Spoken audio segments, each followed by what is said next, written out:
Thank you, Robert. Like Robert expressed, welcome everyone. It is really, to me, a very momentous day. It actually, based on what's been shared with me through the Tulare Basin Watershed Partnership, it's taken about 15 years to get to this point, from concept to application, shall we say. First and foremost, I want to express the partnership's deepest gratitude to the U.S. Bureau of Reclamation for entrusting us to provide maximum benefit to the public when it's all said and done. And I believe Holly Pennington from the Bureau out of Sacramento is here today. I don't know. We have quite a number of participants. She is here. Okay, great.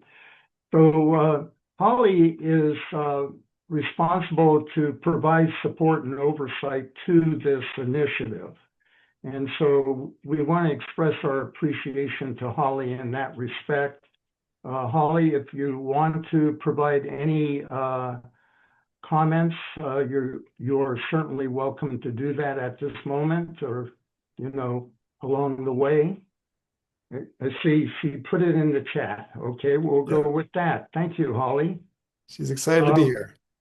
I want to also thank the Tulare Basin Watershed Partnership's Board of Directors, who has provided great support and direction and has been a wealth of information to provide a proper and a broader context to the Watershed Initiative as funded through the Bureau.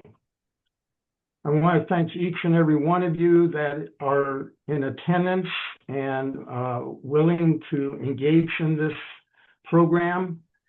And thank you for committing your time today. What's really, to me, very fortuitous is that we are about to embark on what's called a whole watershed framework approach. And it's going to be driven through public participation, and we're trying to make it as place-based as possible. A lot of times it's the other way around, but here we have this great opportunity to make it place-based, maximum public participation, and we encourage you and others that to engage in this process over the next 24 months. The other aspect about this is it's your opportunity to make a meaningful and tangible difference in a watershed that has seen extremes of what are called catastrophic whiplash events, such as the Wendy Fire of 2021 that devastated the Sequoia National Forest and headwaters of the Thule Indian Reservation. And then subsequently, the floods of the epic floods of 2023. One important objective to gain through maximum participation and constructive engagement. That is really what is an important aspect about this initiative. We will have state and federal agencies involved under a technical and regulatory advisory committee, but they're there to provide maximum support to your participation and engagement. Another consideration is the fact that each and every one of us is a member of a broader and diverse community. And I think we can take pride in that we are as engaging and as inclusive as possible, and that we're going to be open and transparent to the best of our ability. And that's probably the last point, is the openness and transparency of communication is probably the most vital to the overall success of this undertaking. I have other comments, but I'll save that for later. And again, I'll hand back off to Robert. Sorry, I was unmuted. Thanks, Steve. You can see the overall project objectives here. These will be made also available to you after the meeting as well. For some of you, just to be clear, you'll be thinking in terms of, well, okay, this is a nice process. It's thoughtful. It's collaborative. Where are we going? What are we trying to? What's going to be here at the end of the process? And we really are intending to develop a comprehensive plan.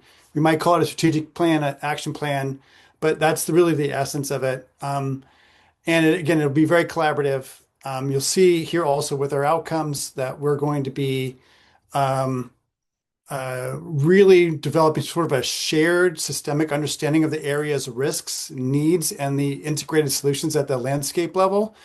In other words, what can we do that's not siloed, and how do we kind of work together in more collaborative ways to really bring together the different issues that we're facing here in the basin, and also the opportunities that are also possible as well. I think with that also is kind of underlying all this is the building our capacity to constructively collaborate and address challenges in a holistic way over time. So that includes things like thinking about, and we'll talk about this more as we go, but I know addressing agricultural, social, ecological, economic factors at the same time, not trying to do these separately or only focusing on just one at a time.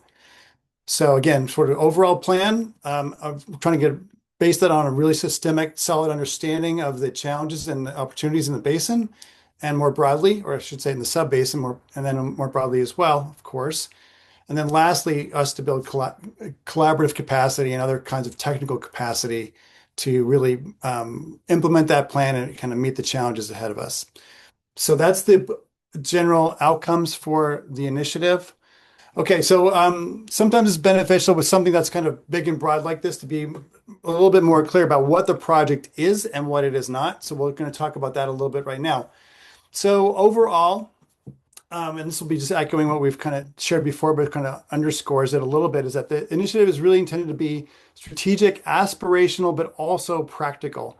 So we're defining what we want. Well, together, we're going to be defining what you want to do, what you want to create, what you want to enable for the watershed overall, and what is in it for specific stakeholders. So it's not just what's necessary for the greater good, but also what's beneficial for individual groups and stakeholders. Next is a more integrative, holistic approach, as I shared just a moment ago.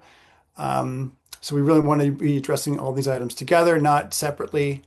It doesn't mean we're going to be talking about every single ecological issue or every single agricultural or economic issue, but we're going to be looking at how they all intersect with this whole watershed orientation.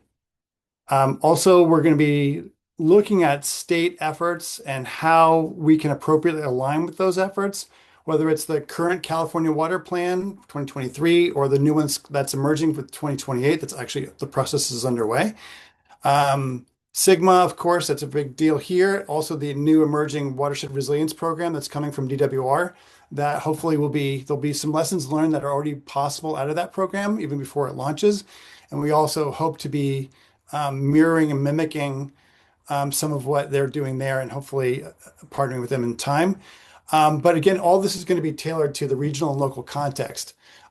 Next, number 4 is being forward-looking and non-regulatory. So somewhat like MLRP, we are trying to get out in front of regulations and focusing on what the new opportunities are, what are some of the key project concepts and solutions that we can enable that address what's needed or what we want beyond what's just required. So we really want to get to that place of not just what we have to do, but what we want to do and what really makes sense for the area. Also, as we said before, it's going to be very complementary and collaborative by design. That's also public-private, engagement is really necessary. So it's going to be engaging with different agencies, water agencies, the county, et cetera, to really align interests and not trying to just focus on just one part of the watershed, but really trying to have a holistic approach that really engages a lot of the key stakeholders and institutions that are in this area.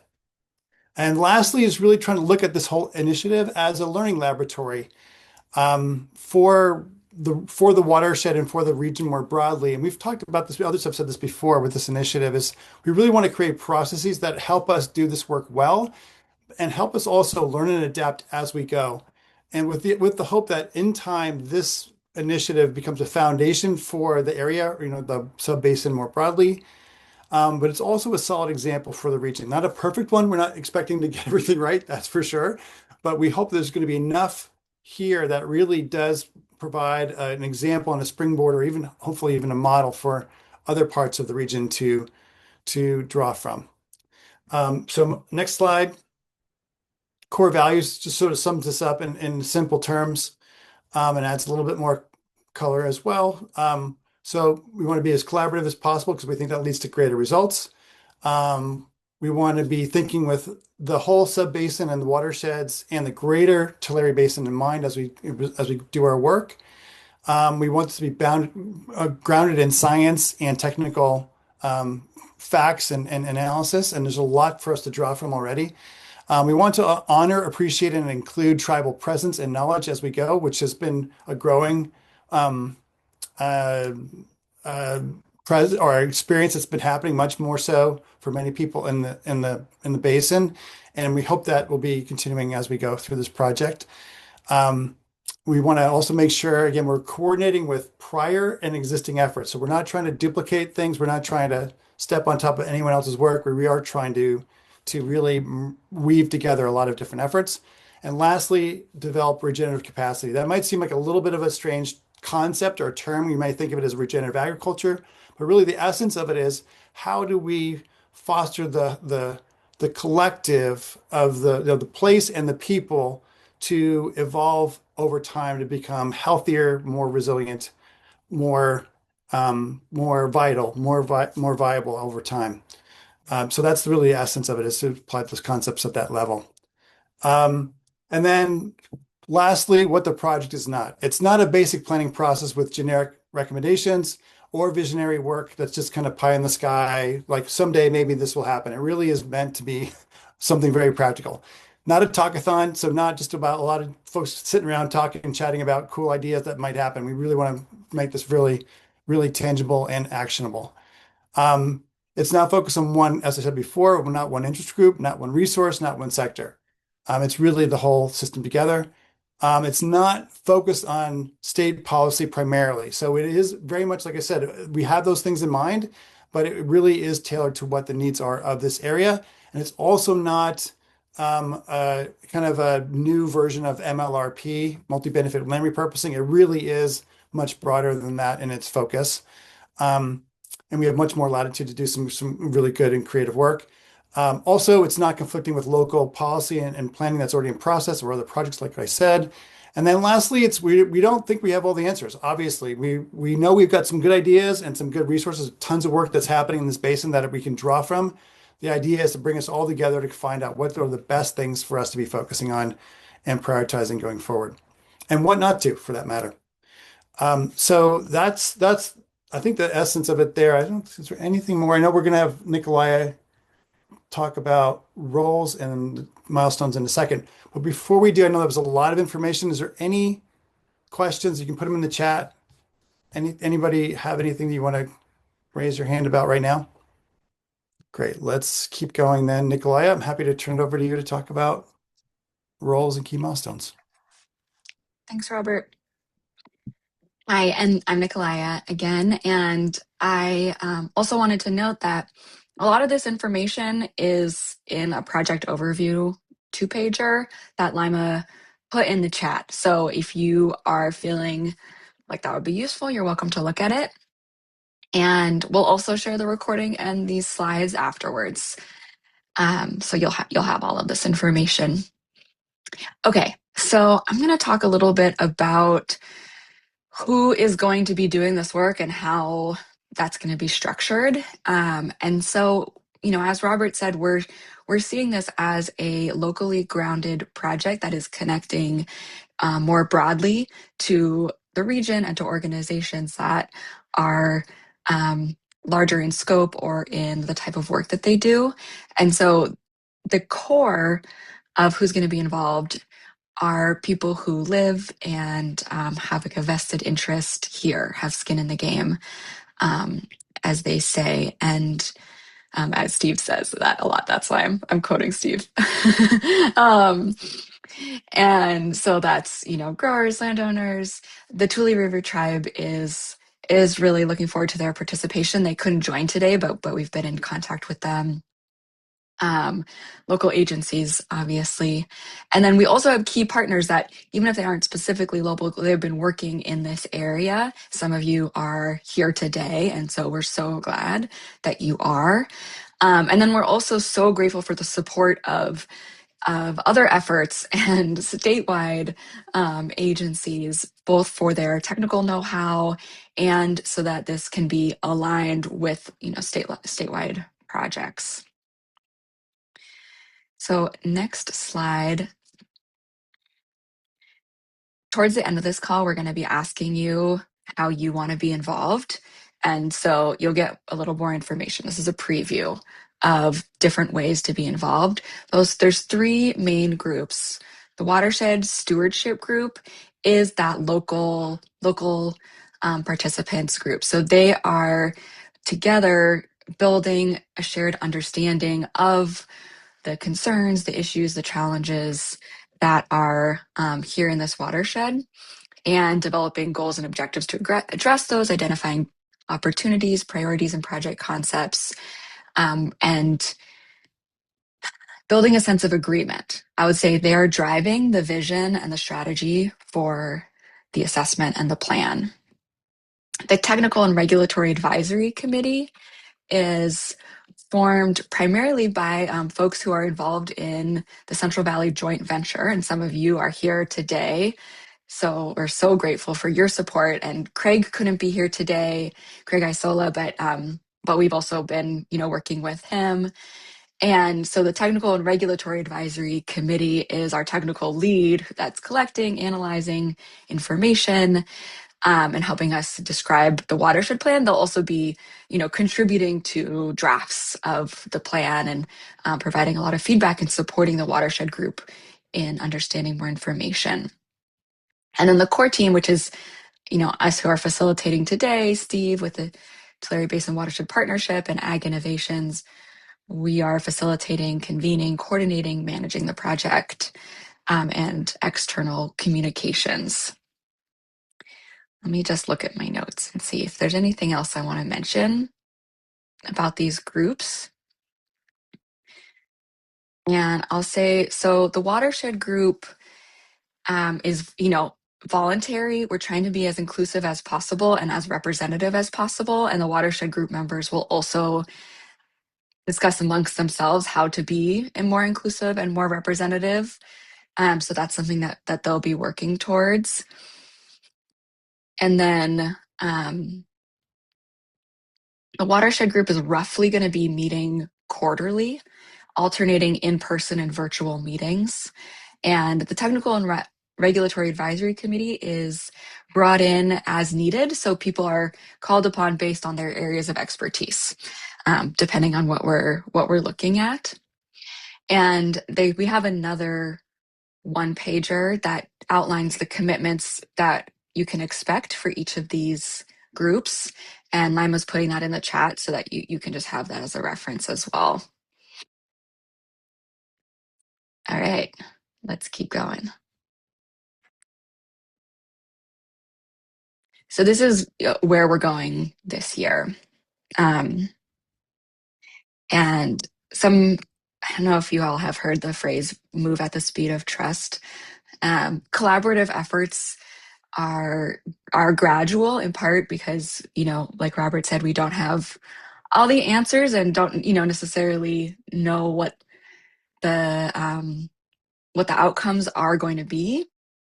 And we want to bring people along from the get-go, right, which is now, so that you all can participate in shaping the process and the outcomes as well. And so this is where we're going for 2026, right? The kickoff, which is today, we're going to be having a bunch of one-on-one conversations with many of you to try to understand more about your interests and how this can be valuable to you and what needs to be in place, and which working group you'd want to be a part of. And there's also opportunities for people to provide input and guidance, even if if they can't make a commitment to one of the working groups specifically, we still want them to be involved so we can create those kinds of communication pathways. We'll form those working groups and have our first meetings. And in the first week of November, we're going to be having a half-day tour of the watershed to really ground in place and the concerns and issues that we were talking about. And that will be aligned with the state of the basin.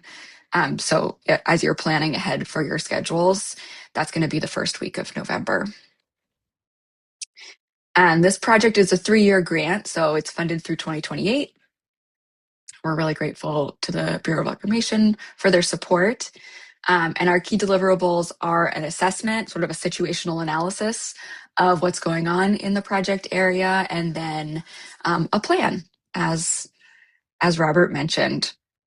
I'll leave it there and say that, we're hoping to build and strengthen relationships throughout this project, and that those relationships will be the foundation of the deliverables and outcomes that are created. And so we have some time now for questions. If you have any clarifying questions or want a little bit more information on any of the pieces that we've shared. And I'll just say too, while people are getting ready to ask their questions or add a comment or two, is that in terms of relationships, we know that, again, many of you all work together regularly and know each other well. I think part of what we're hoping to do is not only deepen those existing relationships, but also have established new relationships, ones that have not been well formulated, and making sure that there's more alignment among these different sectors and groups and entities, so that we really can work together better. So there's more for us to do, we believe, and even just today, that's evidenced by who's on the call today. There's new faces and organizations that we haven't had present as much in our conversations in recent times. So any questions or comments? Yeah, this is Bill Shannon Ranch. Welcome, Bill. Hi. So I'm on Deer Creek, and you guys. So is this going to affect the rangeland too? Or Yeah, is this about over pumping on the river? No, this is going to be it's going to be a much broader focus. Obviously Deer Creek is definitely a part of the equation, a big part of it. It's one of our two primary watersheds, that and obviously the Tulare River watershed, as well as I think we're going to be also integrating the White River in that process. So yeah, we'll be looking at the length of the Deer Creek all the way up to the headwaters, up into the Sequoias, all the way down to where it kind of runs out at the end of the valley there, closer to the lake, in those wet years. But I'll say for now, Bill, we're not intending to. We don't have any kind of preconceived ideas about exactly how this will go in terms of, like we don't have set agendas or like, okay, we're shooting for X amount of habitat along Deer Creek to be established or anything like that. I think the hope, though, is that we want to bring together different perspectives and different voices and find the best ways to protect valuable ag land, as well as find areas where habitat might be appropriate, and maybe even begin to establish a bit of a wildlife corridor in that area. But I'm also just curious, are you concerned about that? Are you hoping that there will be some? No, I'm concerned mostly. Other than on Deer Creek, the Tulare River tribe, they just got gifted the Tyler Ranch next to me. I'm the second biggest landowner up there. Oh, and I'm mostly concerned about private property rights. 20 years ago, the county had a deal where they wanted these trails and hiking sites from basically Alpaw all the way up to the headwaters of that Deer Creek Sequoia Grove. Yep. And nobody bothered to ask a landowner what we thought. Oy. And they told me that study was never going to go anywhere, but yeah, I'm mostly considered about our private property rights. Sure. Well, I'll just say too, I don't want to get ahead of myself, but I will say this, generally speaking, our intention is to be very respectful of all stakeholders and their interests and their rights. There's not really an orientation at all in what we're doing here to try and usurp anyone's authority or rights or access. It's not really what we're trying to do. We're trying to just foster ways to kind of help this Sigma and driven transition be more viable and more palatable for as many people as possible, including growers and landowners who are clearly impacted by it. Well, I do have a little bit of farming. I am in the white ground, and Sigma is going to put me out of the farming business, which is neither here nor there. But like on Deer Creek, I can only speak to Deer Creek because that's what I'm familiar with. After the floods, I was on that fire. We have equipment, and I was on the Windy fire and all that stuff. But after the floods, right now, Deer Creek, there's a lot of debris left over, especially there by the rock quarry. And all right. I'm near Terabella. Yeah, Terabella, where there's a Deer Creek rock quarries there. Yeah. I mean, Deer Creek, it could use some cleaning up from leftover from the. I mean, we lost a bunch of bridges during the flood or the approaches, right. Some of the bridges. I mean, if you guys want to restore the river, that first thing they need to do is get all that down woody material out of there. Or else the next flood, we're going to lose a lot more bridges and stuff. That's how much material's laying there. Right. It's ready to be moving downstream as a battering ram for other structures. Yeah. Well, I was just the whole thing is that I'm a little bit vague on the project, but I'll listen to it. Yeah. Is it to restore the river, increase the river flows, so they got more water for farming, or? Those kinds of objectives will be decided by the Watershed group. So that's why we've talked about it in a high level way, because we're not going to decide what those objectives or outcomes are. The people involved, the Watershed group, will be deciding that. Yeah. Okay. And I think you touched on several good points. One is that there's flooding is an ongoing risk, and that's something for us we're going to be looking at, I think, generally, as that's part of one of our focus areas. So we'll be looking at that, and I think also to your point about addressing the debris and maybe helping to restore that creek as much as possible, the flows. Maybe use some of that woody debris actually as material to kind of slow down flows along the course of the river appropriately, as if it makes sense. But so the idea though is to try and work with what's there and at trying to, address the risks on the one hand, and also find opportunities to restore and steward that land as well. Okay. More generally speaking. So hopefully that helps a little bit. But I know Nikolai is right. It's high level because we don't know yet exactly how it's going to play out. And Robert, there's a couple. Thanks, Bill. Robert, there's a couple other questions in the chat. The reasons for the Tulare River and Deer Creek scope, and I do know that Larry and Greg are going to speak to that a bit next. So I'm wondering if we should ask them. Maybe that might be a better question actually for Steve, as to, I guess it's kind of a larger question in terms of like what was the original intention, but at least Steve, would you mind just saying something briefly about why these two together? I put some comments in the chat, trying not to interrupt, but essentially I think we're getting ahead of ourselves. We're trying to establish let's say, diverse and all-encompassing stakeholder working group. One of the primary deliverables or objectives in which the Bureau of Reclamation has funded us is to conduct a comprehensive baseline assessment of the Tulare River and the Deer Creek watersheds. Baseline assessment of conditions. So you have fire-scarred areas in the headwaters. What does that mean? You know, what is the impact to water quality and quantity? How does it affect downstream hydrology? Within rangeland areas, it could be about habitat, yes, but it could be about invasive species.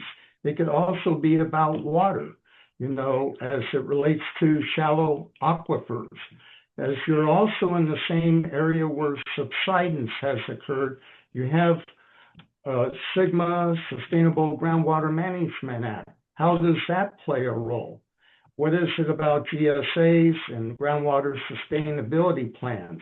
It's not a habitat thing, it's not a trails thing. It's really looking at, on an integrated approach, three-dimensionally, as comprehensively as possible with the information that's already existing or information that we gather through the stakeholder group and through our track, 20 state, federal, and non-governmental agencies or entities, the California Department of Water Resources, and all the information that says, if I were to take a snapshot, a three-dimensional snapshot, this is the conditions of those two watersheds and what the challenges and opportunities are to protect it, the water where it's stored, and how to enhance it to make it sustainable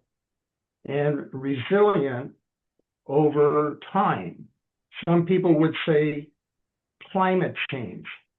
So that's where we saw the whiplashing or whipsawing of drought, catastrophic fire, and then 1 year or 2 years later, catastrophic flooding. And then you have the subsidence and how that's affected the rivers and the creeks and what needs to be done in respect to it. So we're just trying to put everything on the table. There's no preconceived notion. Everybody contributes and participates, and we find out what did we discover. Then based on that collection of information, we go through, we identify, we verify it, and we come up with a set of recommendations, actionable steps that can be taken over time to address the technical, the regulatory, the costs associated with protecting and enhancing the source of our water in that region. Great. Thanks, Steve. I think it's good kind of big picture take on where we're going here, what the intention is with this effort overall. So I think back to the question of why Deer Creek and the Tule, I think maybe it is good for maybe Larry to talk about that, just given that he's been engaged with this effort for quite a while, Larry Saslaw. And it's and also because we're a little behind time, it'd be good to maybe move to that and transition there. So yeah, Larry Saslaw is the board president of the Tulare Basin Watershed Partnership and has been involved with the partnership for quite a while. So welcome, Larry. And after Larry goes, then we're going to hear from Gregory Liebau as well, who's also on the board. Well, good afternoon, everybody. I am Larry, and working with this organization that actually started out as a wildlife working group and focused on wildlife issues in the Tulare Basin. But we quickly learned that in order to meet our goals, we need to think larger at the landscape level and at the watershed level, which is an actionable part of the of size and function. And what we want to be able to do is to be able to get the whole range of stakeholders involved in the quality of our environment at the watershed level to meet both societal and habitat quality, but also just living quality for those of us in the basin. if I can, just to answer Bill a little bit about the rangeland. We're as much interested and hoping that we can build capacity for the private landowners at elevations in the grasslands, oak woodlands, below the national forest, down in the valley floor, so that good, healthy rangelands will be productive for you as an economic entity, but also the watershed entity of keeping water on the land, healthy creeks, springs, good water quality. And so we're trying to be as inclusive as we can, trying to build capacity all the way from the valley floor up to the top. And in that way also maybe help build political capital and capacity to be able to get help at the state and federal levels, local levels, conservation organizations to really improve these areas that we call the watershed. We started thinking in these terms. We had our first landscape scale resilience event back in 2021 and introduced this concept of the Sequoia to the Sloughs on Deer Creek and the Tulare, because it's a manageable size. By the time you jump into the major river systems of the Kern and Kauai and those large areas, by contrast, the Deer Creek and Tulare are front country watersheds that we think that we can have, maybe get our arms around. This is a learning experience, and to be able to translate that to a larger scale, perhaps down the road. Just think of these watersheds being pretty manageable, a pretty contained vested interest groups of landowners and public-private entities. So that's where we're going with this. Hopefully, we'll be able to be successful in trying to understand what each of the stakeholders have as of interest, what they'd like to see in the future, how we can all increase our capacity to be able to get things done. So with that, I think I'll just turn it back to Robert. And I'm going to turn it over. Thanks, Larry. That's helpful for that context. And I think, Gregory, I'd like to just hand the mic over to you to also share your perspective as a newer board member to the partnership, but have a lot of experience in this area. And I think you're here, right? I'm here, Robert. You Can are. you hear and see me? Loud and clear. Okay, thanks. Sorry, I'm on my phone because the office internet is just fun. Hello, everybody. I'm Gregory Liebau. I am probably the newest board member at the Tulare Basin Watershed Partnership. I work for River Partners. I'm based in Sacramento, but I'm born and raised in the Tulare Basin. Only recently moved up north to do some work statewide. And beyond everything that I've heard described about this project so far by Robert and his team and by Steve and Larry, I think it's fortuitous that Bill Shannon spoke up, because Bill, you're a prime example of the sort of person that we really want to have in this space and to be part of the watershed group that forms, because the perspectives that you bring as a landowner and as someone who regularly interacts with the upper to mid levels of one of these watersheds, your insights about the functionality and the health of that watershed are critical to actually figure out what the prime objectives for this planning effort should be moving forward. And at the other end of the spectrum, there are people whose participation is important for us to have, who may have very little connection to the watershed currently, or at least they may think they have very little connection, because they might just be, someone who lives in one of the communities down in the valley. They may be in a farm worker family, but the benefits that a healthy watershed can give to them and their communities are obviously tremendous, from water quality and quantity issues to make sure that they have just their basic needs met on a day-to-day basis, to recreational opportunities, to just being able to know that, significant events like floods won't impact their community because we have appropriate buffer zones and flood management systems in place. And to Steve's point, this can be a tremendous amount of work at the scale even that we're working at, which is 2 relatively small watersheds in the southern San Joaquin. But when we get everybody together to figure out what a healthy watershed is supposed to look like, and importantly, from a social perspective, how it should function in unison with everything that we do around it, whether that's agriculture or urban development, it gets us places where there are very little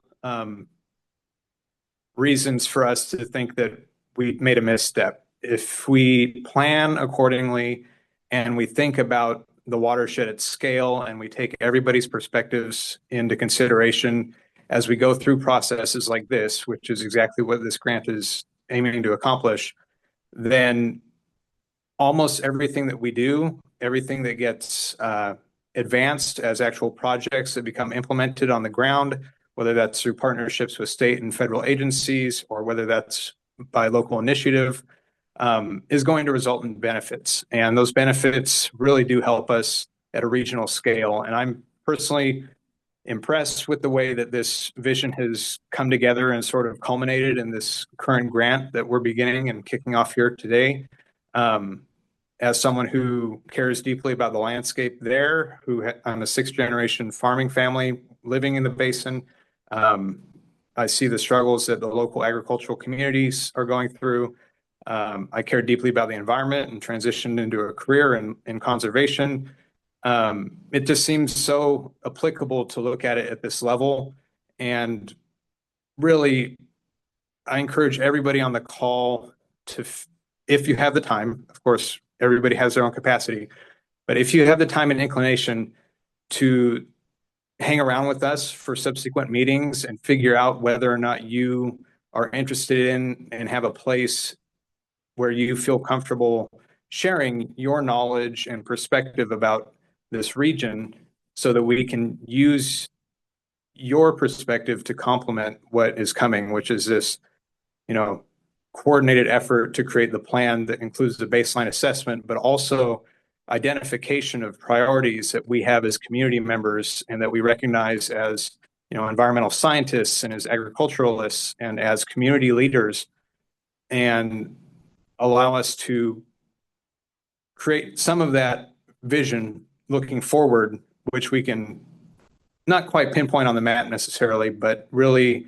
emphasize for as a call to action for future efforts to take place. So welcome. Thanks everybody for coming. Glad that we're doing this. So it's wonderful to hear from both Gregory and Larry, given their perspective, both in the area, but also within the partnership itself. Thank you to both of you again, and hopefully we'll see you a lot more. So now we want to shift gears into talking about potential for this project.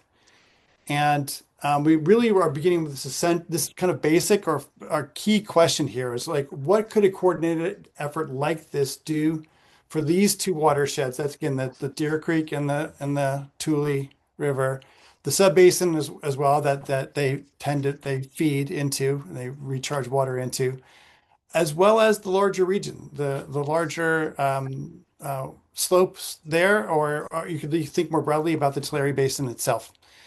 So we'd love to get your perspective on what this is as well. And we're going to, before we even kick that off, we want to kind of just say a little bit more about what we mean by potential. Just give you some more thoughts about what that could look like. And we'll go to the next slide, and then Nikolai will lead us through this effort. So several things here to think about. You can see on the map here, that roughly that orange rectangle, not quite accurate because some of it's kind of bleeding into the Kauai, but basically that general area is where our project is, more or less, all the way up into the headwaters, down into almost to Tulare Lake, to the sloughs themselves, or where they used to be.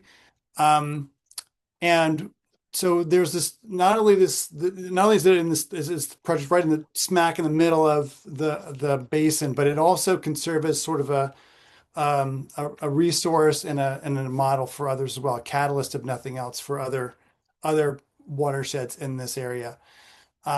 So when we think about potential, we think about not only can this project serve the watershed itself, but it also could serve the larger region. It also has the capacity to help regenerate the health and the resilience of this actual place, the people and nature together. And not this place being, again, the watersheds themselves, but also more broadly into the region. And then also is we want to keep in mind, what are the essential qualities we want to retain or develop? A good example might be the sequoia groves, which are the southernmost sequoia groves that are right in the upper watersheds where we are. Is there a way for us to kind of protect those and retain those, and maybe even make them more accessible to the public so they can appreciate and support their health and vitality? Just as an example, I'd say also in terms of like more of the human or cultural qualities, what I've seen repeatedly in the basin is this incredible kind of resilience and entrepreneurial spirit and kind of innovation of growers here that is pretty remarkable, especially given all the challenges that are being faced right now. So that's another kind of quality I would say that's more on the people side of things. And then lastly, the sense of what's the potential around developing a stronger network and coalition of players, actors, stakeholders, agencies, et cetera, that are really, really working towards sustained action and development over time, not just at this project level, but beyond the life of this project. How can we use this opportunity to kind of really strengthen our ability to work together over time in a more ongoing basis? Whether there's project funding or a grant in front of us or not, although those grants certainly do help. So that gives us just a little bit more flavor for potential for this project, and just more in general terms, of course, but we want to give you a chance now to kind of dive in more and specifically what it means for you in more concrete ways. So Nikolaya, I'm going to hand it over to you to take us through this next step. Okay, thanks, Robert. So yes, we really want to hear from you. And I'm going to launch a whiteboard. What's going to happen next? I'm going to launch a Zoom whiteboard, and you're going to have an opportunity to write in your ideas on the Post-it notes in the whiteboard. And if you can't do that because you're on your phone or you don't want to, that's fine. You can also share your ideas in the chat, and Lima will be tracking the chat and copy and pasting them into the whiteboard. And you can also just unmute and say your thoughts out loud, and Robert will be calling on folks to speak out loud. So that's what's going to happen next. And I will launch our whiteboard. So you hopefully will be able to see this in just a moment. And you can, if you haven't ever done this before, you should be able to see it. And you can click onto one of these Post-it notes and you can type in there. And if it feels too small, you can click on the text and you can make it bigger so that you can see it. And if you see somebody else writing something that you really love, over here on the sides of the sticky notes are these emojis. You can say, I really love this idea. Or if you're confused, you can say, question mark, what does this mean? And if you do click on the emojis, just know that you have to click on this arrow afterwards. Otherwise, you will only be able to have the emoji going forward. And so I see some people are starting, and that's great. Feel free to put your idea in any color sticky note. And the question we're asking here is, at the top, what could a coordinated effort like this do for these watersheds, for the subbasin, or for the larger region? And in other words, we're asking you, if this project were a major success, an epic success out of this world, incredible, as seen not just by you, but by a vast majority of the people on this call and in this area, what would that look like? another way to think about it is, how could it serve the greater whole? What could it catalyze amongst many partners, many allies? And as Robert said, we're encouraging you to think about value that gets generated in many dimensions, whether it's agricultural, ecological, hydrological, financial, economic, social, relational, in terms of capacity, the potential to impact larger systems, whether that's San Joaquin Valley, the Central Valley, or watershed framework thinking as a whole.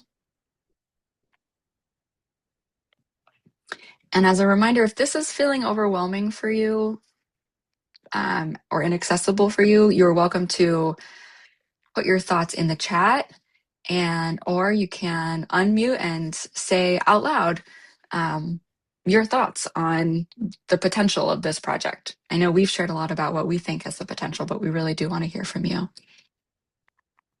Hi, hey, this is Grayson Bedart, and I'm not sharp enough on a computer to make your sticky notes work. So I'll just say kind of what we're thinking. So just about me, I'm a landowner on Deer Creek. I actually neighbor Bill and John Shannon, the Shannon Ranch. I'm sitting with Tom Prescott and Paul Prescott, who are also landowners here on Deer Creek. We run cattle and farm some citrus.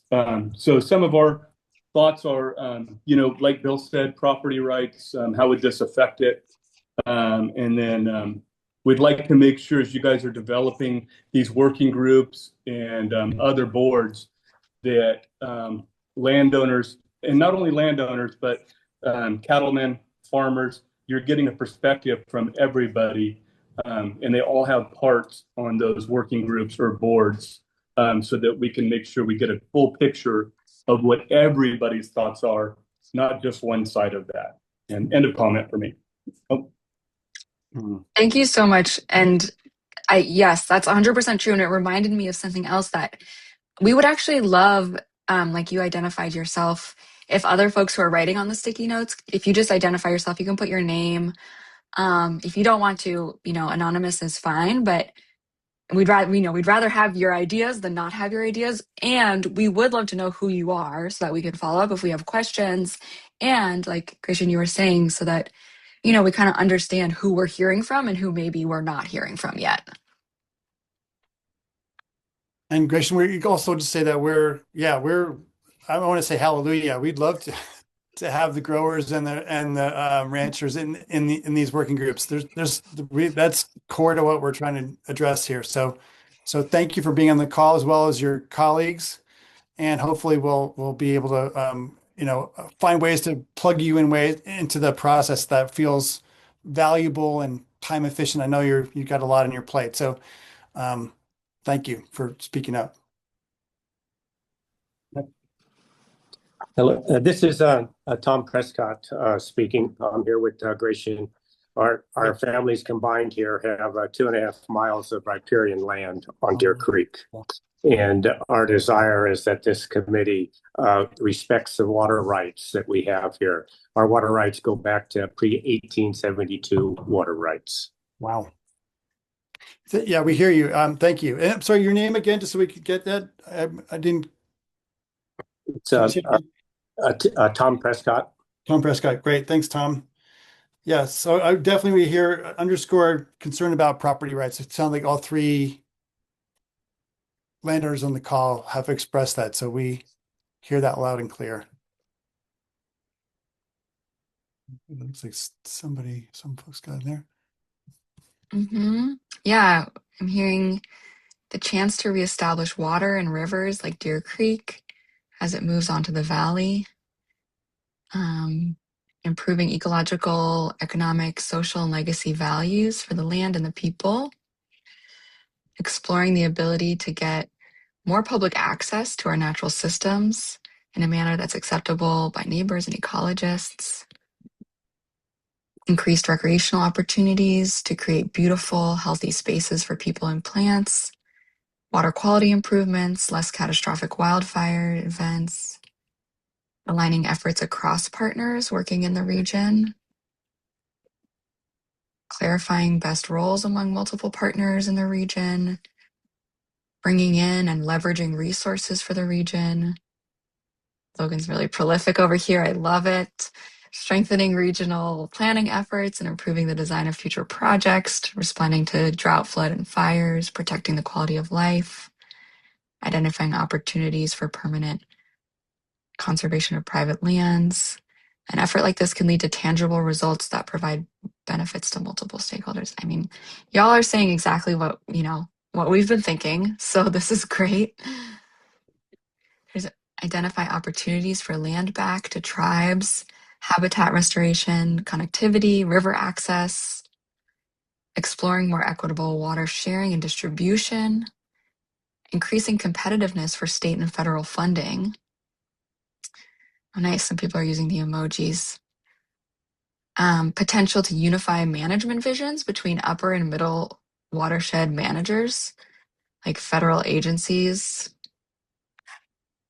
and private ranch families with the valley bottom, more connected irrigation water managers between the middle and upper areas. And I'll say too that this is the first level of kind of gathering information. There'll be more opportunities, but this helps us get our own bearings, and also it also helps you all kind of see what other people are thinking as well, but see and hear. But it's really helpful for us just to kind of keep us kind of On grounded track. in what you all want to see. Mm-hmm. And we also, I'd say that we'll hopefully also identify maybe some gaps, some things that we thought might show up that haven't, and make sure that we kind of go do more exploration in our one-on-one interviews and otherwise to just kind of make sure we're not missing anything here. Okay. Okay.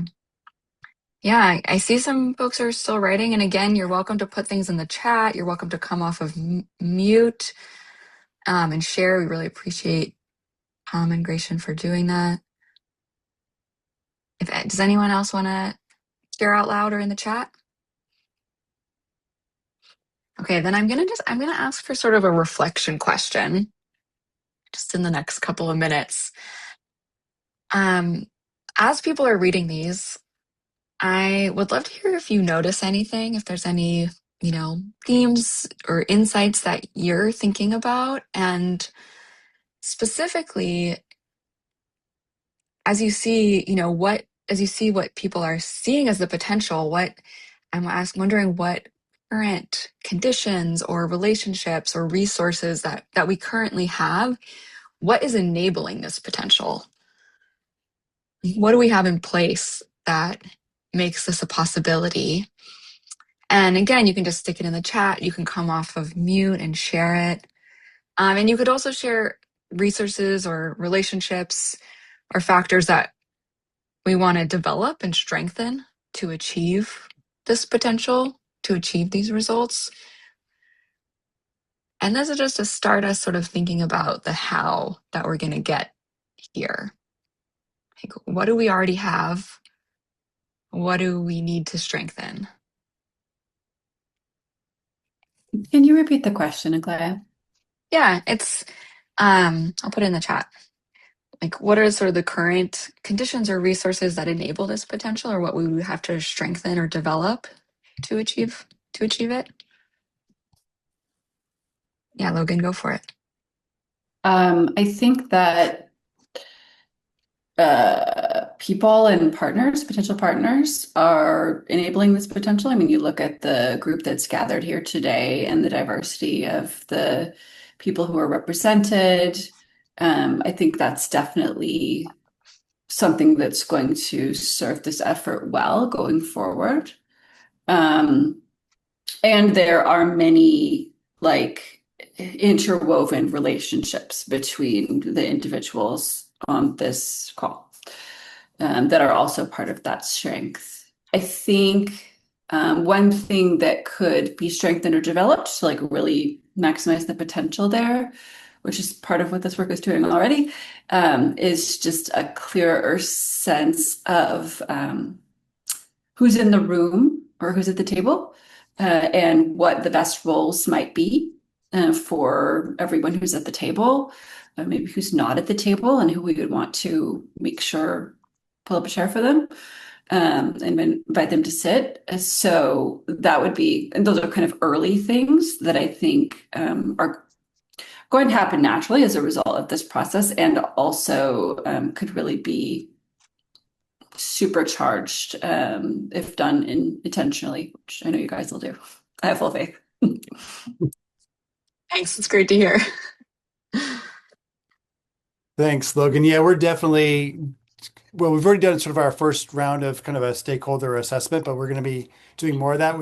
That's kind of our language for making sure we're, to your point, that we're trying to assess who's in the room already and who we want in the room, who's missing, and how to engage them effectively that in ways that can really maybe bring them further into the room, keep them in the room. If you want to keep going with that metaphor, but yeah, thank you for that advocacy, because we agree. This is really, it's important that we bring folks along as early in this process as possible.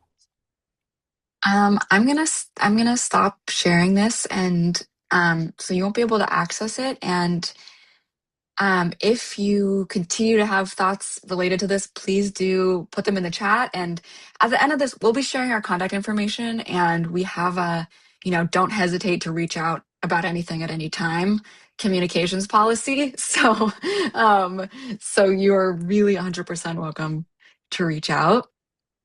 And Barbara, I just saw your question. Are you offering stipends to help get stakeholders engaged? Yes, there will be stipends provided for people who are participating in the Watershed Stewardship group, who aren't being compensated in another way, through their workplace, for example. Okay, and I'm turning it back over to you, Robert. Great. Thanks, Nikolaya.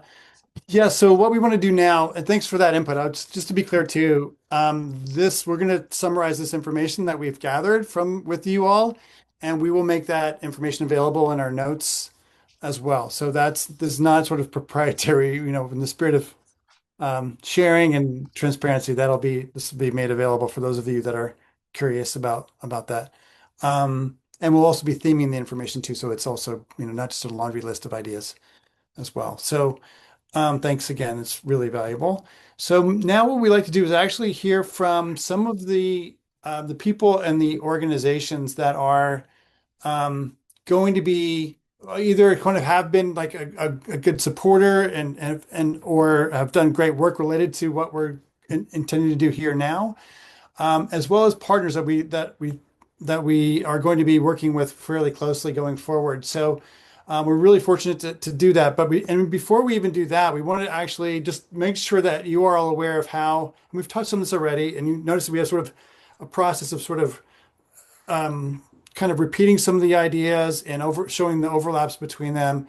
And that's really just kind of make sure you can just kind of see how these things are woven together and kind of reinforce some of the key ideas here. Not to say it once, but multiple times. So with that, though, Steve is going to go a little deeper into how this initiative will align with larger efforts with the state and the region. So first, we'll have Steve kind of share very briefly about that for a few minutes, and then we're going to hear from our partners, including Bobby Kamansky with the Southern Sierra IRWIM, and Corrie our nickname for it is ARCO. She'll explain what the acronym stands for. So Corrie Monteverde will be speaking after as well. And I believe we're actually going to hear from DWR briefly too.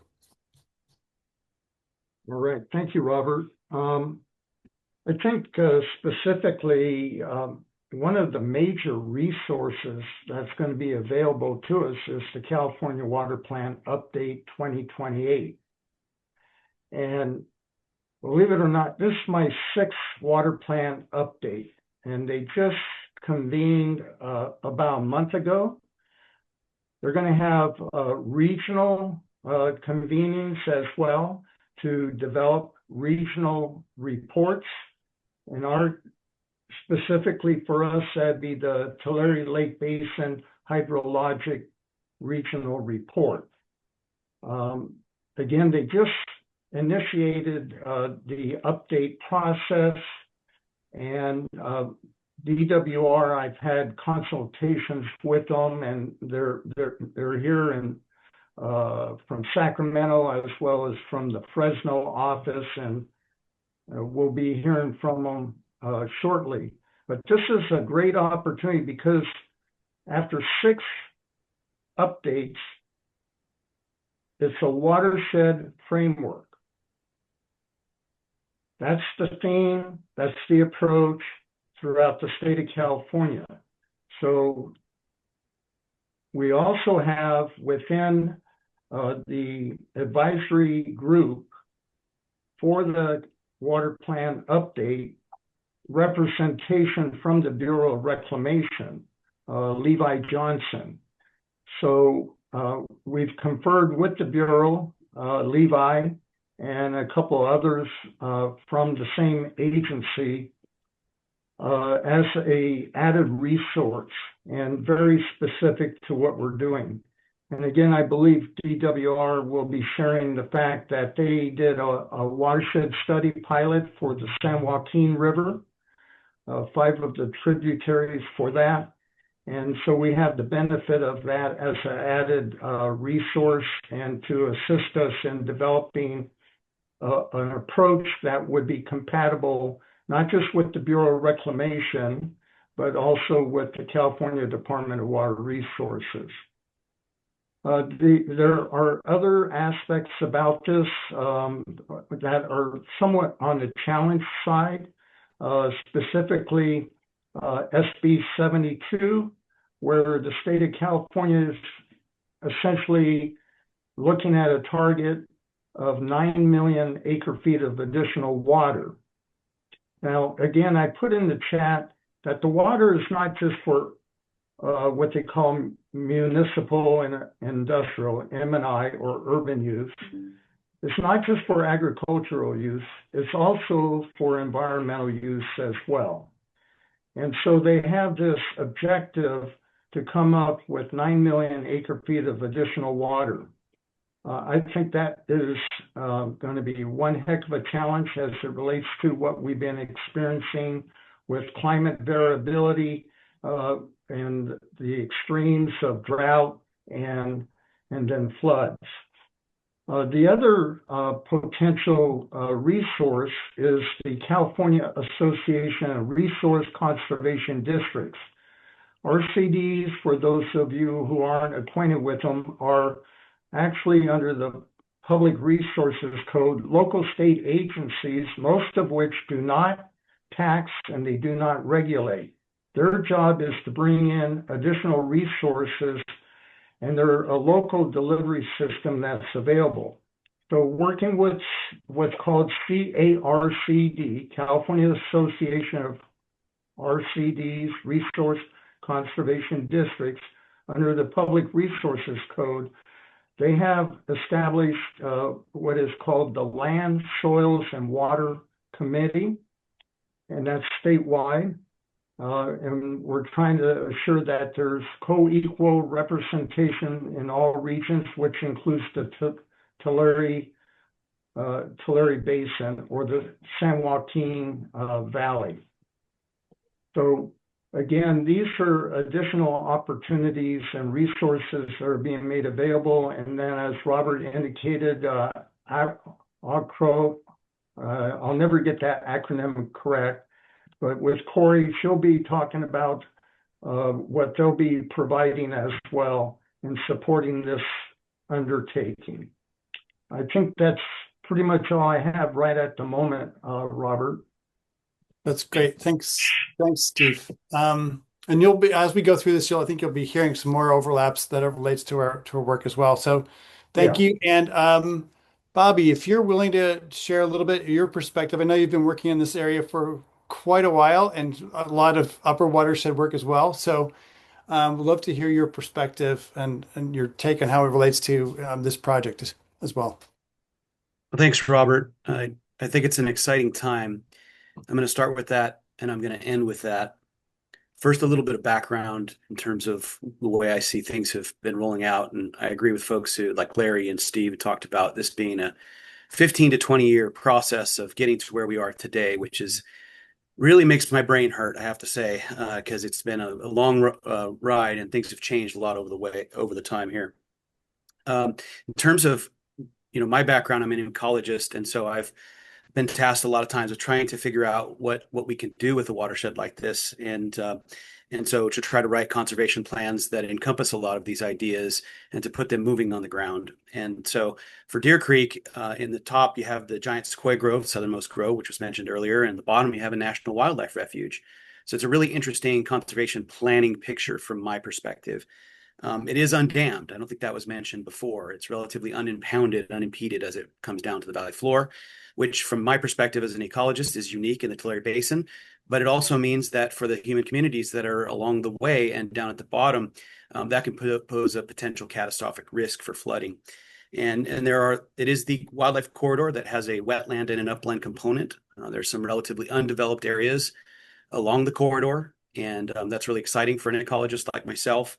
It also means that there are the greatest number of threatened and endangered species in that area, which can pose problems for landowners trying to do what they want to do, but it can also mean that agencies charged with their protection have a relatively insurmountable challenge. And so the Deer Creek corridor is a relatively unique opportunity. It has opportunities for conjunctive use, which means that you can have flood protection, environmental enhancement, and multiple use in the same place. And that is a unique place. So in terms of what we did early on, 10 to 15 years ago, to tee this opportunity up for a landscape scale conservation opportunity, we ranked the corridors, and Deer Creek is number one.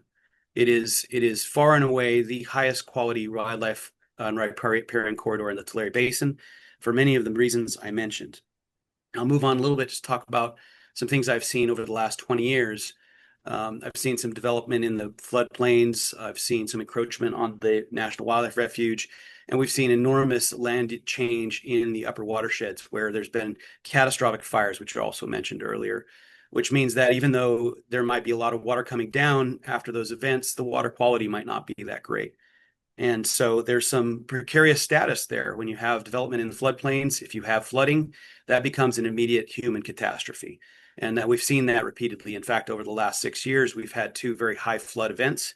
And one of them put some water in the lake bed more than I've seen in basically my awareness of this. So that to me is both a challenge and an opportunity.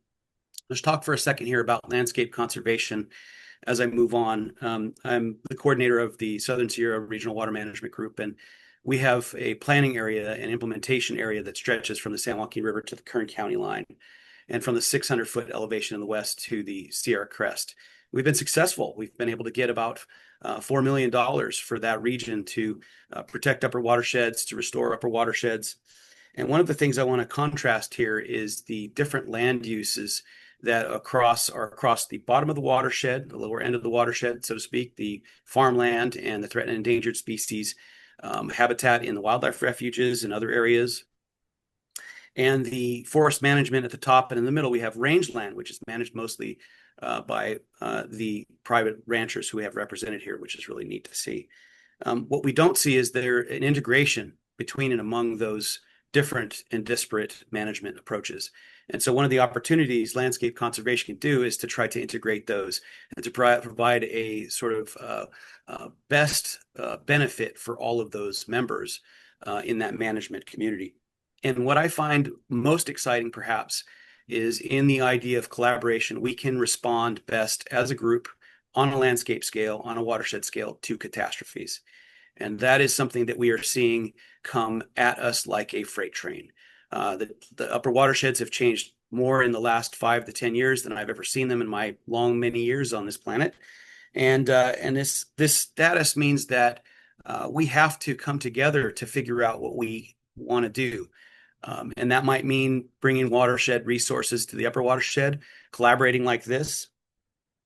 And then finally, I want to just say that this is an exciting time. There has never been a better time. There are more engaged stakeholders.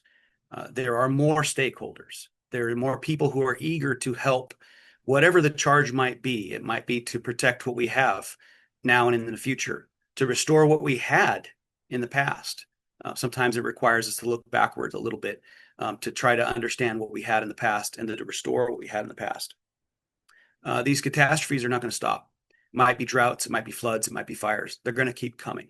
And so only we as a group can really approach this in a collaborative fashion to try to encompass a lot of these different and disparate management approaches and different types of viewpoints.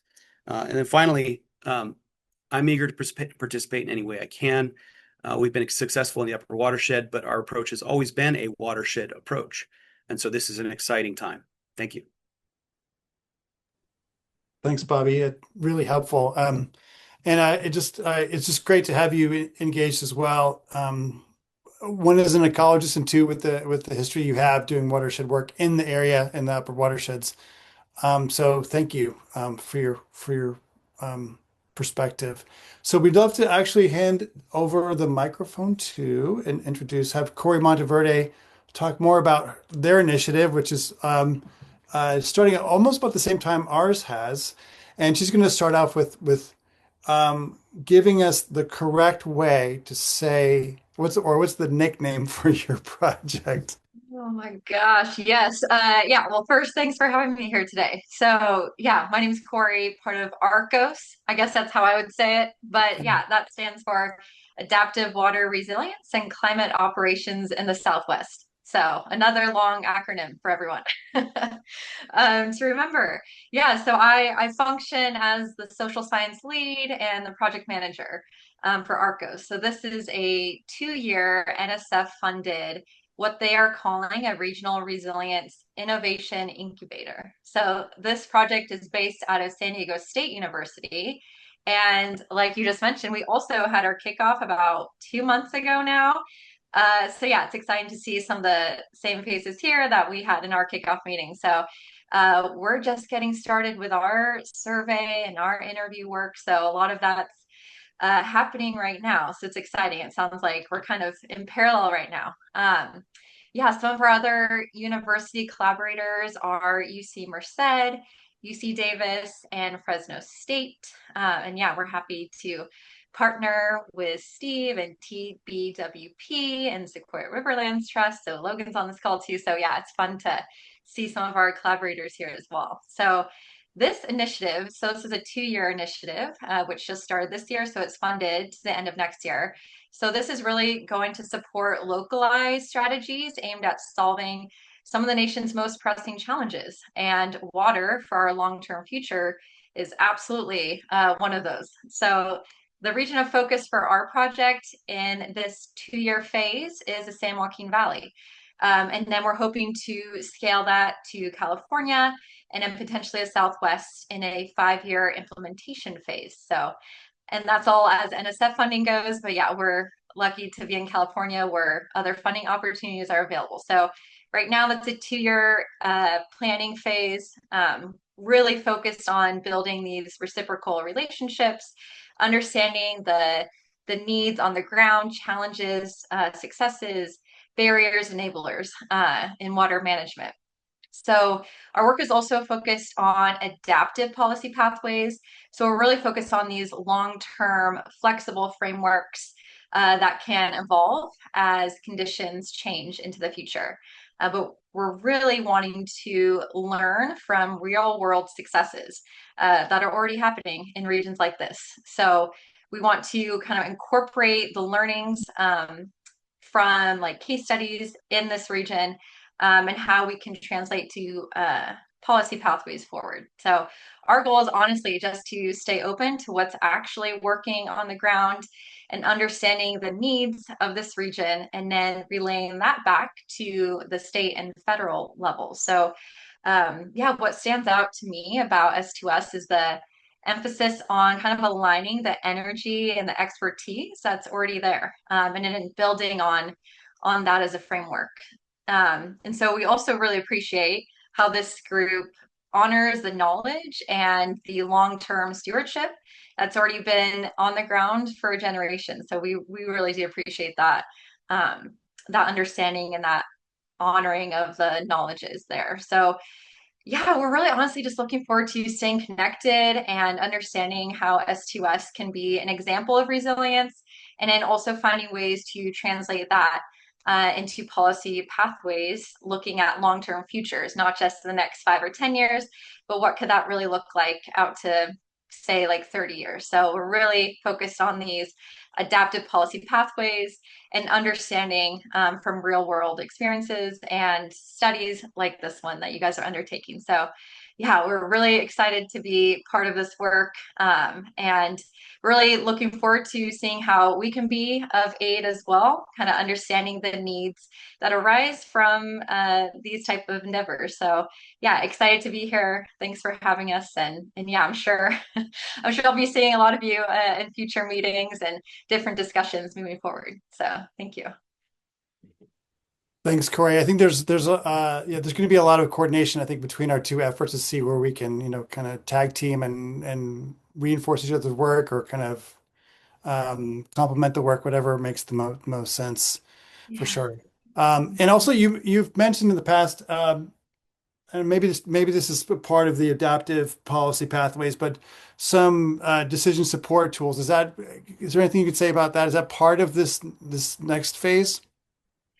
Yeah. So we see that as a potential planning towards the end. So this year is really focused on understanding, having these conversations and building the relationships, which will lead into next year, our year 2 kind of co-designing phases. So that's also designing some of these policy pathways, but then how we can translate that into a decision support system or tool.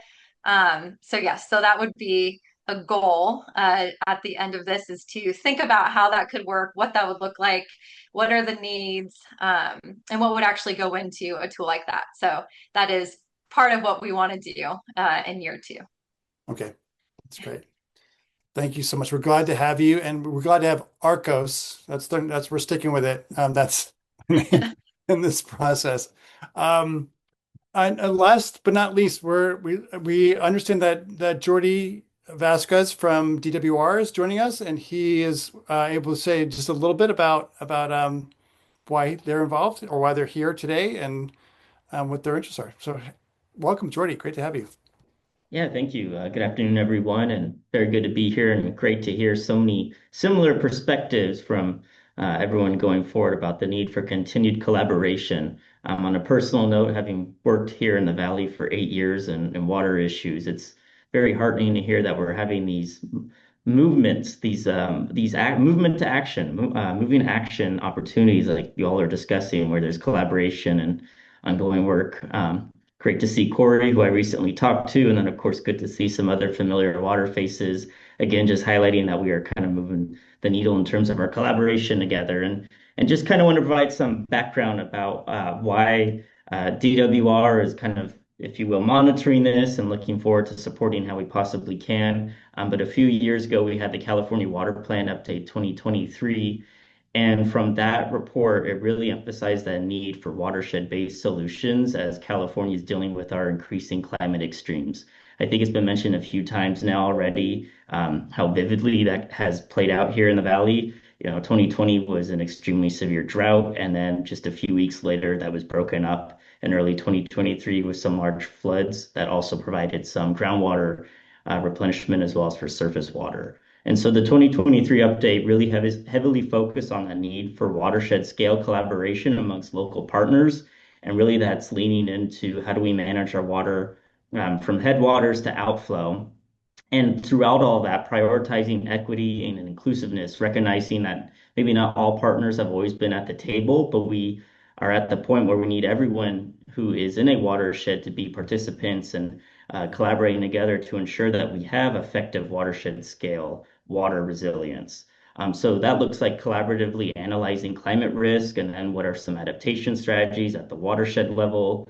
And the focus of this work could be everything from collaboration across water to flood to groundwater, water quality, forest and fire management, ecosystems, land use, and culminating all that with metrics to track outcomes regionally and statewide. And that can really guide proper adaptation strategies and implementation. So it's heartening to hear that this group is kind of representing what DWR had identified through our partnerships and interviews with managers around the state. So to pilot this approach, DWR has actually launched the Watershed Resilience Program, and we're calling it shorthand the WRP, which is an evolution of the integrated regional water management approach, which I'm sure many of you are familiar with. And so the WRP is going to build on those local relationships and trust and collaborative regional planning that was established through IRWM.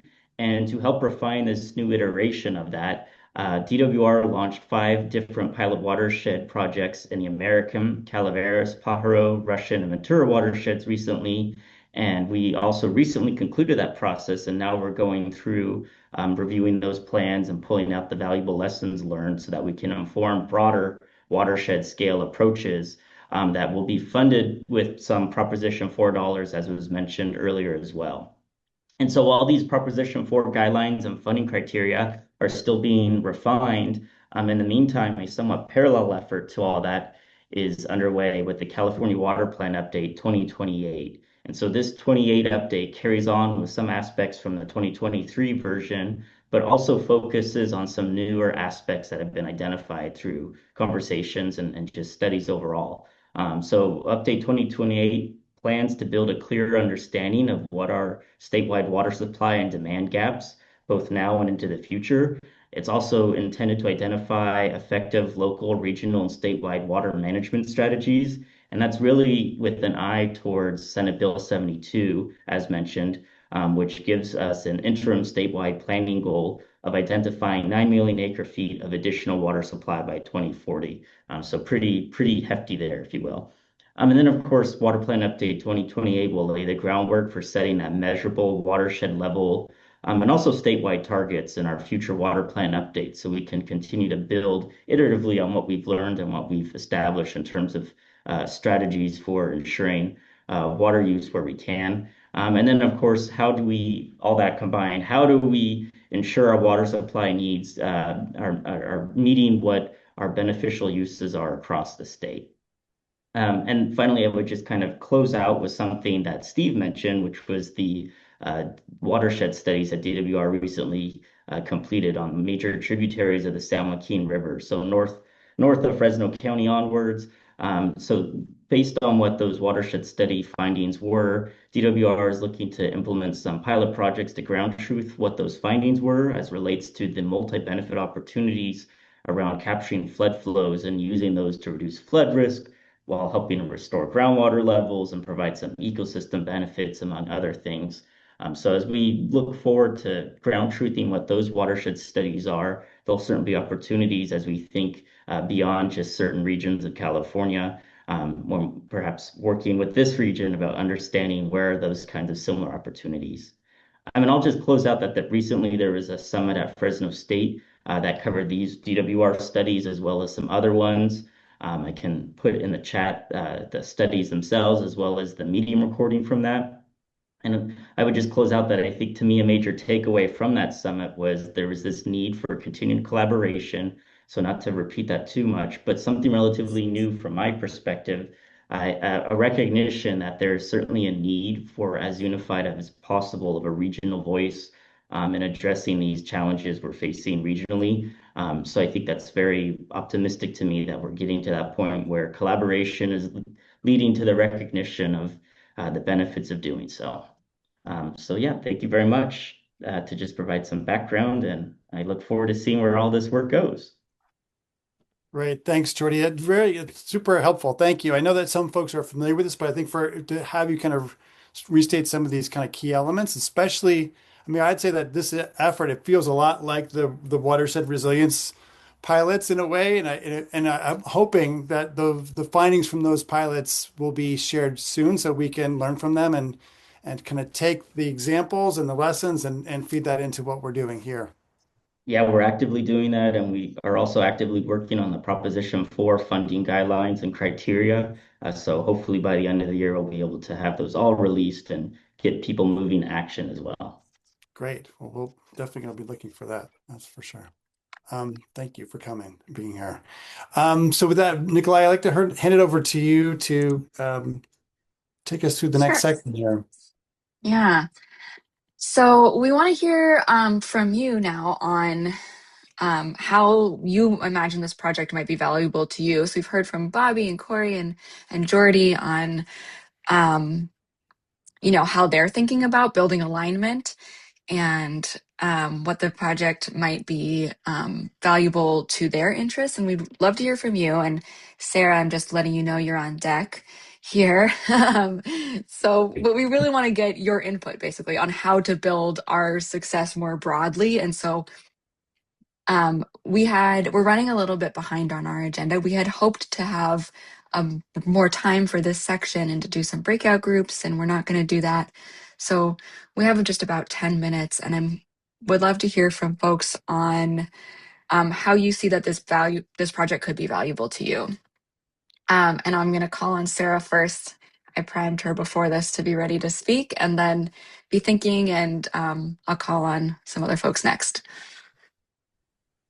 Yeah, absolutely. I think from the county's point of view, really what we're looking for is incorporating this within the DWR and the State Water Board's kind of wider look for that Prop 4 funding. So much of it is going to be integrating on a watershed level. And I think if we can demonstrate that we are operating like on that large of a scale, it'll make us really competitive. And then on the county side, FEMA just opened up their funding. And so then we are looking sort of in the Deer Creek region for flood mitigation assistance and things like that. So then sort of moving forward on what we're doing as the county, what all of your like local groups are doing, and sort of making sure that there is that larger understanding of where there's capacity and kind of projects already happening, and then where maybe things are slipping through the cracks, I think is what this work group can give us on the governmental side.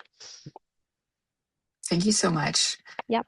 Yeah, that's great. And as anyone else, I would love to hear your initial thoughts on how this project might align with your interests, your efforts. Hey, Nikolai, this is Max. Sorry, I was trying to figure out how to raise my hand. But as someone who's been involved in various planning efforts at the sub-basin scale through MLRP and then some other things, I am very much excited to, staying involved in this process and seeing how maybe some of the work that's been done under those programs can be picked up and carried forward or advanced, or project concepts can be further developed or explored and socialized with a broader group of stakeholders, because there's been a lot of really great work done. And some of it has a lot more to go, and some of it just needs a little bit of a nudge. But broadening the tent and getting more people on board and learning new things is going to be really exciting. Yeah, thanks, Max. Yeah. That's Max. Yeah, we've been tracking a lot of that good work you've been doing and others have been doing, or planning in the sub-basin, and we absolutely feel there's a great opportunity to kind of, like you said, advance projects or planning at the very least, and getting it out there more broadly so that it's actually plans are implemented and well coordinated where they can be. How might this align with what you're thinking about, what you're working on? Yeah, Nick. Hey there, just clicking all the buttons to show up. Yeah, thanks for the question, and great for presentation so far, and really excited about this project. I think just to echo what Max had said about what we're doing under the MLRP program, of course, I think there's a lot of synergies there, and with the H&H studies that we're doing for the three waterways across the Tule subbasin. And then just also mentioning as well that the Tule Trust were a recipient of a BOR Water Smart grant as well, that were really focused on the valley floor, right? And so looking at this project to really be a complement and kind of build upon those existing efforts, and like if we are looking at the whole watershed, really building upon what we've already done on the valley floor. So spelling out acronyms, Multi-Benefit Land Repurposing Program is MLRP. H&H studies are hydraulic and hydrologic studies for key waterways. And Gregory, let me know if there were any other acronyms that I threw out there. So apologies if I was just doing alphabet soup there. But yeah, that's just what I'm looking for is to really see those existing coordination and build off of what we've already started so far. So thank you. Yeah. Thank you, Nick. Yeah. Love to hear from somebody else. Logan? There we go. Thank you. I can see at least three potential ways of aligning this, and there's probably more broadly. I think as a land trust, we're always looking for opportunities to increase permanent conservation. And so thinking about the role that permanent conservation of private lands currently plays in this focus area and the role that it might play in advancing the goals of Sequoias to Sloughs. We're also very interested in supporting ecosystem restoration projects through our native plant nursery, and have been doing quite a bit of work, both multi-benefit land repurposing related and other. And then also I think there's an opportunity to align with the recently completed ecosystem restoration plan for Tulare, Kings, Fresno, and Madera counties. It's not out just yet, but there are maps by Watershed that could potentially be useful to this effort. Great. Thank you, Logan. And let's say one more person, organization who wants to hop on and share how this might align with what you're doing. My name's Daniel, and I'm a landowner, and I'd like to ask a couple questions. Absolutely. So we talk about these projects, like you just said something about private land, what'd you call it, projects, land, repurposing. Can you give some examples of that? Yeah, absolutely. Yeah. So, and by the way, where that terminology came from is it's a state program called the Multi-Benefit Land Repurposing Program. And what that program has been emphasizing, and it's been in existence now in the sub-basin in the Tule sub-basin specifically for, I think we're going on the third or fourth year now, maybe at least the third year of active work. But it's a voluntary program for landowners and growers that's really focusing on finding alternative ways or alternate uses for their land that uses less water. So the idea there is to really begin to develop projects and find ways to incentivize that kind of work that kind of help landowners and growers make the shifts where they know they're going to have to make them, as being sort of like as determined by Sigma, but this is trying to get out in front of it. So it's a little bit more proactive and voluntary.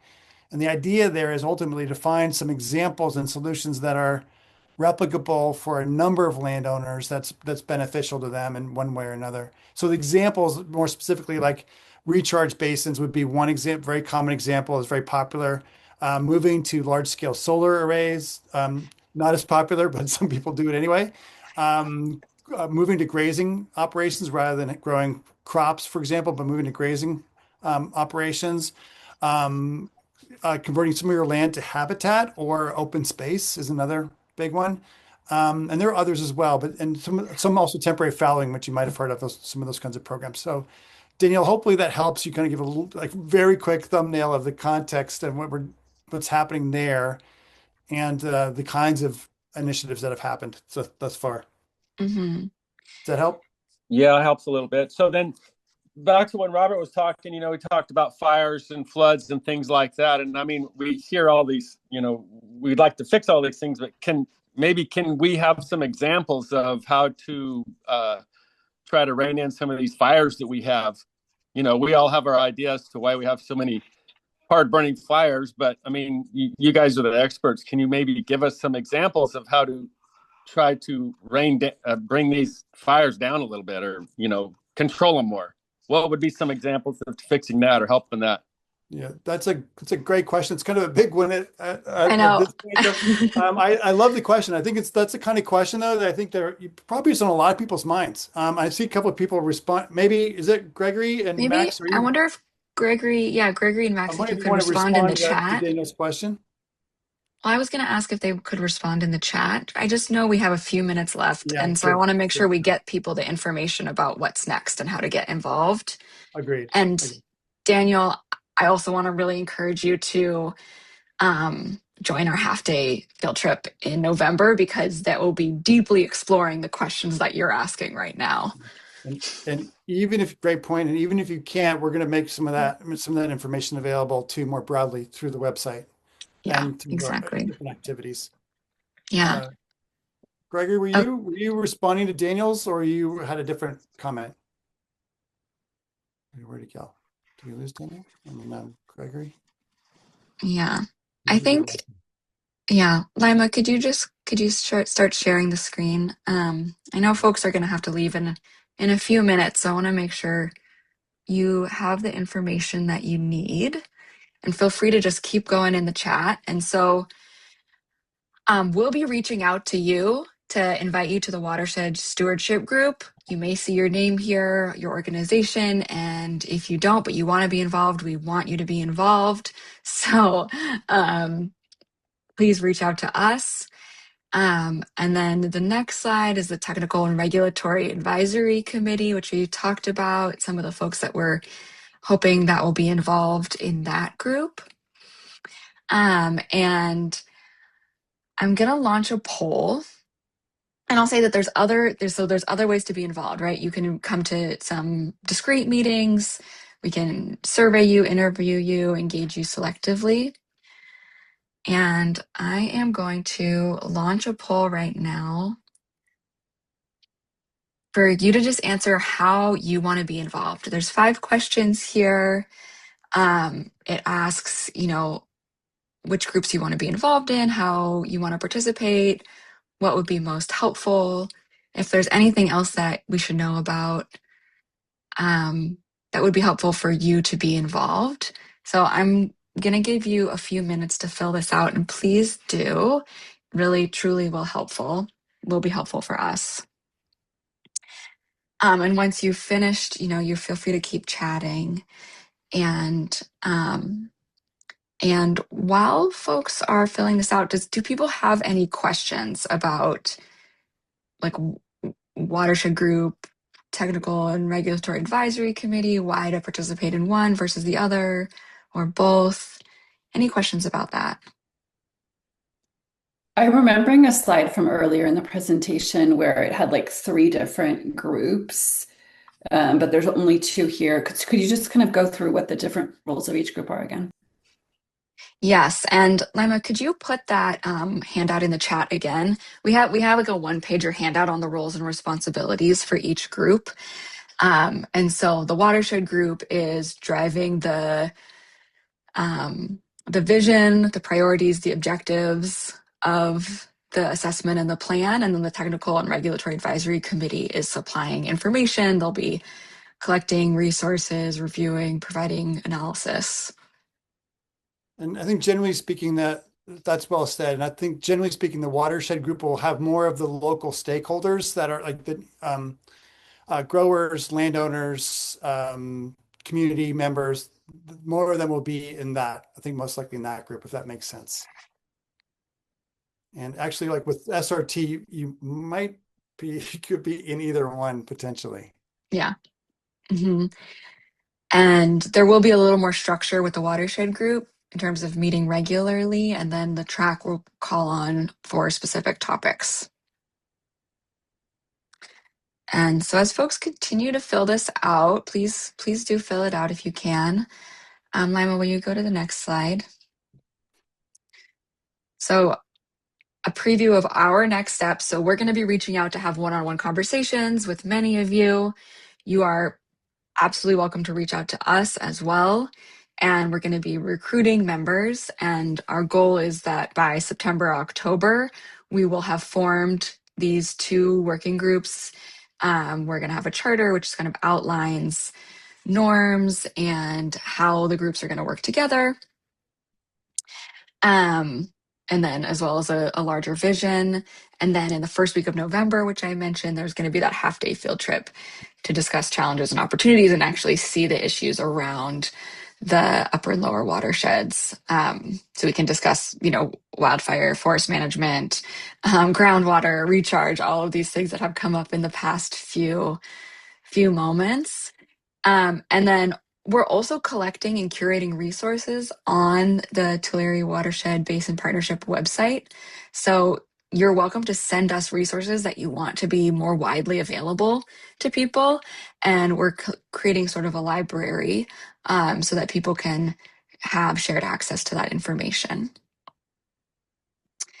And one question we have for you is, to tell us who else should be included.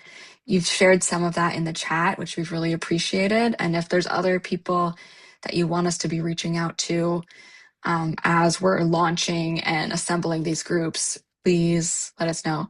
Richard, yes, we are, we agree. And we are in contact with the Tule River tribe and expect that they'll be involved. They just couldn't make this particular time, but thank you. And then Lima, go to the last slide because I want people to have our contact information.